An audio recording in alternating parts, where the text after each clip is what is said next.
Hello everyone, this is I Gaming logging in and the game is Stellaris Galaxy Command. So this is the farming guide part 2. In this we will be discussing how to build farms and how to move the farms forward. So for now the first tips on farm will be to have it in the neutral zone. Of course, there are preferences on where you can have farms, but I personally prefer it to keep in the neutral zone across the map because it helps my farm to be in a clearly protective sector because neutral zones cannot be attacked. So even if my farm has tons of resources and we go into war, my farms are completely safe.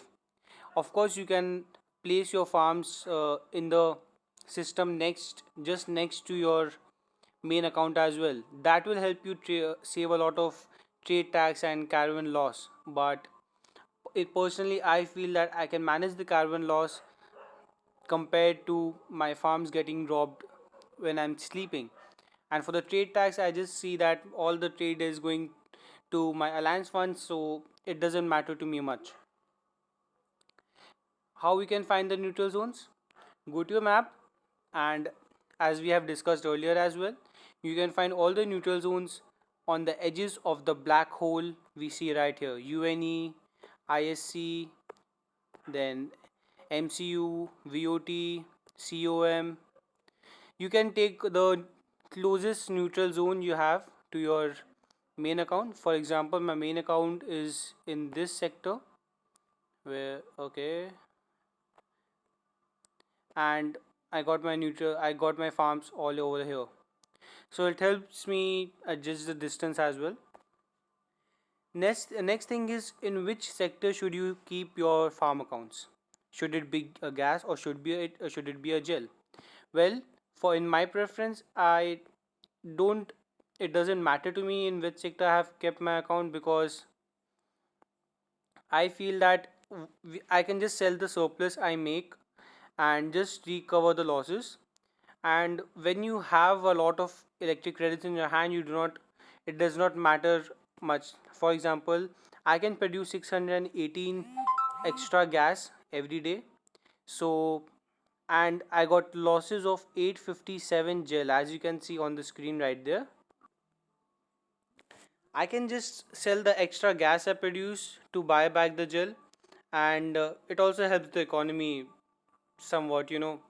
It is like free credits to the player as well, so I don't mind. I don't think over which sector I have it in. I just have all my accounts in one sector. I just sell the extra gas and get back the gel from the marketplace. And if you want to have a self reliant economy, then you can of course have 50% of your 50% of your farms in gas and 50% in gel. Then you'll have to manage on when there's surplus of gas in which farm, and so on and so forth. The third thing is that you do not need to build ships in the farms because of course they are not worth it at all. And I personally do not build any ships because I think my farm will never go into battle, most probably. So as you can see, I got almost only 8 destroyers in dock and almost a negligible fleet. So I prefer to not keep ships because I do not plan to use them anywhere else. Because ship saves on a lot of resources. Because ships take up huge quantity of resources if you're building tons of them. So if I start building destroyers, I'll have to shell out a lot of alloy and cornerstones, which I prefer that I will give it to my main account. That will be better for me. Another thing is that not building ships also helps you save on a lot of maintenance cost. Although the maintenance cost looks very negligible in the starting, but it slowly starts adding up. I can go into a lot of alloy and cornerstone. And the best part about making farms in Stellaris Galaxy Command is that you don't have to log in every time and send out workshops to gather. You can just leave the farms in say auto mode and they will produce all the resources you need. As you can see, I got 600 per day for food. I got 26,000 in my storage. Minerals, I got 2,700 per day, 18,000 in storage. I don't even need all these resources. They just keep getting produced and all of them transfers to the warehouse, and I can just leave it as it is after building it up. Another thing is that how to build your farm faster. So as you can see that I have only one building which has been taken to almost max, and the other buildings are still in the dormant stages, except metal, because metal is a rare resource and you need it constantly. And of course, as much as metal you produce, the bigger is your other production, because metal is required in a lot of uh, crucial materials like cornerstones use metal, as well as alloy use metals, and both of them are really essential for your building up your ships and your base as well. So always keeps metal to max. And you can also use all the speed ups, because you won't be needing speed ups anywhere else. For example, if I want to upgrade my, say, mine, and speed ups, so I'll just speed it up. As you can see, I got 70 15-minute speed ups and 13 5-minute speed ups. I won't be requiring them anywhere else, so I can use it to build up my buildings faster, and so that it can produce more resources. And I got a level 9 mine, and I got a boost to my resource productions as well. So always use speed ups for your farms so that it can build really quick. Now, many people ask me what source is the main for farms. As I said earlier, metal is the most crucial resource in game, because there's always negative in it. So always have your metal buildings to max. Your first aim should be to take your farm account to level 13, and the second should be to have all your resources research at maximum, because it helps a lot. As you can see, I got all my resource research almost at the max, and after that the third pointer should be to take all your metal buildings to maximum. So that is how your priorities should go. And what resource should you producing at what time depends on what your main base is demanding. So I'll quickly take you to the main account to explain it further. Okay, so I have logged into my main account. I remove the unnecessary footage, and as I'll take you the shipbuilding. So as you can see, when you are in the destroyers, like when you can just produce destroyers, you need a lot of alloy and cornerstone, and you need just a negligible amount of volatile modes. And when you shift to cruisers, you need a lot of cornerstone as well as volatile modes, and also liquid metal, living metal. So the production can depend a lot on what you are wanting to produce. So for example, when I shifted to only making cruisers, I shut down my alloy factory, as you can see, and I just kept my alloy production so that I can build the volatile modes, because volatile modes require alloy production. I'll just show you once.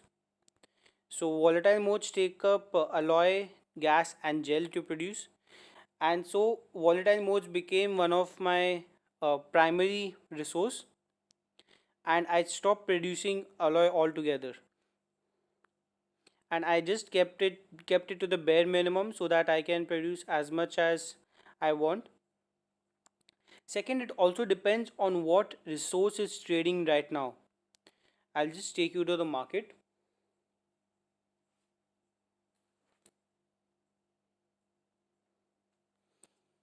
Then I'll take you to what our alloy prices are trading at.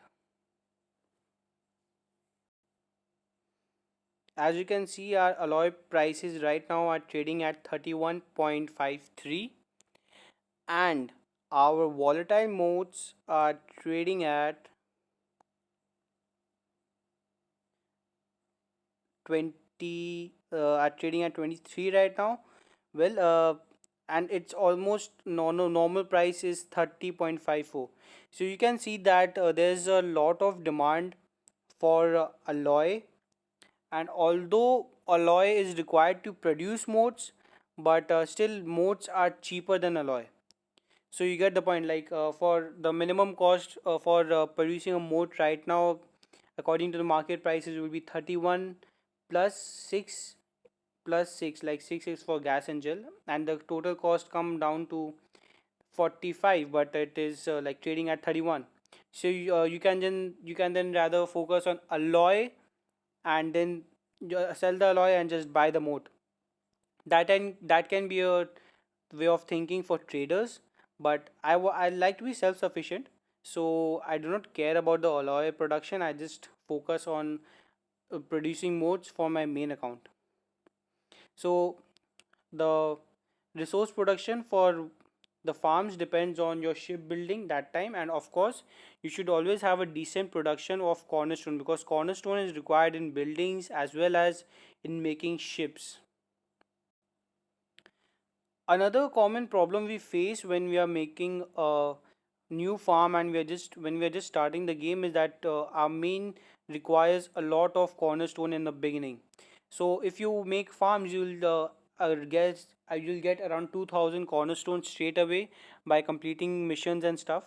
So in my time, I applied the strategy of shifting all my cornerstone to my main base, and maxing all my cornerstone buildings in the farm, so that it can produce a steady income over some days, and then afterwards coming back to the farm and building it up. And since the days got longer in the main base, I could have a positive supply of cornerstone for my farms as well. So it depends on strategy and how much resource you have. Now the third part will be trading, on how to trade from your farm to your main account, and how to manage your electric credits. So I personally prefer that you have a minimum account of 500,000 electric credits all time, all in between all your farms and your main account, so that you can trade easily within your main accounts and farms. So I'll show you how to do it. So from the main account, you can post the post supplies at a really high rate for your farms to buy, for example, and always have one trading post for trading your accounts. And I prefer the trading post closest to your main account, because it is easier and faster. So I'll sell it on the tropalium trading post. I prefer to sell food, so I put it out for, say, 100 food for 1000 bucks. And of course you can increase the price if you have a lot of EC electric credits to be collected from your farms. And now I'll jump in over to my farm, Noob 1. Now I'm in my farm right now. So let us head over to the trading section.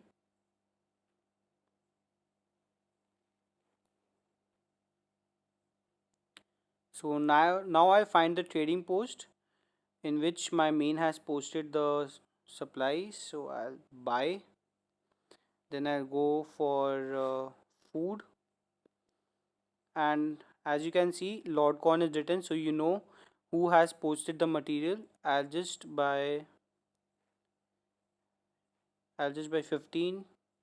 I And of course have some electric credits in your farm at all times, because you may require it to buy gel from the market, or you may be requiring it if your electric credits turn negative at some point of time due to low population and stuff. It rarely happens, but still, just in case.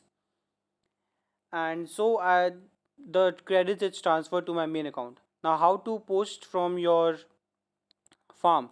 So always remember that have your posting value of the resources or 1 to 2 credits above the normal selling price. So for example, we'll check the selling price of electricity.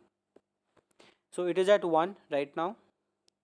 So wait, we'll check the selling price of Cornerstone. So it is at 34 right now.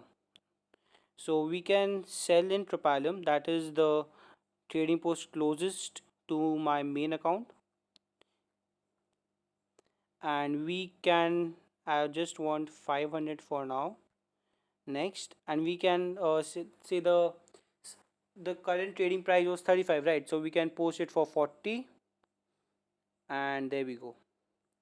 Always have your selling price above the market price because you don't want anyone else buying off the cheap resources and benefiting from it. For example, I made a blunder when I was starting off, and I posted 1000 corner store for one electric credit. Yeah, literally. So I was like in a fix, okay, where is my who bought off my cornerstone that cheap? And yeah, of course, you might be some paying some taxes, but it's all right. All of them will go to the Alloy Ali's fund. And next is auto trade. So how to generate electric credits from your farm account? So you do not need some of the resources ever. So I'll just walk you through which resources are never needed. So for example, you can, of course, you can only sell some uh, some resources in auto trade. So as you can see, supplies are one of the favorite resources to sell, and I would always recommend you to have some supplies in your farms, so that in case a war breaks out, you can uh, you know uh, have leverage over the supplies, and you can maybe sell for a higher price, or you can at least supply for your alliance and your base as well. Supplies is the first, and the second comes products. You never need them, you can just sell off 100% of them. And gel, you of course need metal. Oh, so that's auto sell. So you never sell off living metal Higgs gold because they are very very cheap. And of course you can sell off minerals. So like after a certain point of time you don't require that much minerals, and you have got a lot of excess production within your farms. So and then click save, and then you can see I am making 100,000 credits just like that, and press confirm. The automatic trade sets up, and you'll just get 100,000 credits in 1 hour. So or do not sell your crucial stuff. Always keep that in mind. You can sell minerals, food, then products, then consumer goods, and supplies. These are the most basic products you need every day. You do not need any day. Sorry for the mispronunciation. So and of course, if you have any other questions except this, please do uh, have it in the comments. I'll definitely answer it. And do note down all the points discussed in the video. As always, I keep my videos to the point, even though it stretched to 18 minutes. Each second of the video had some point in it. So thank you for watching.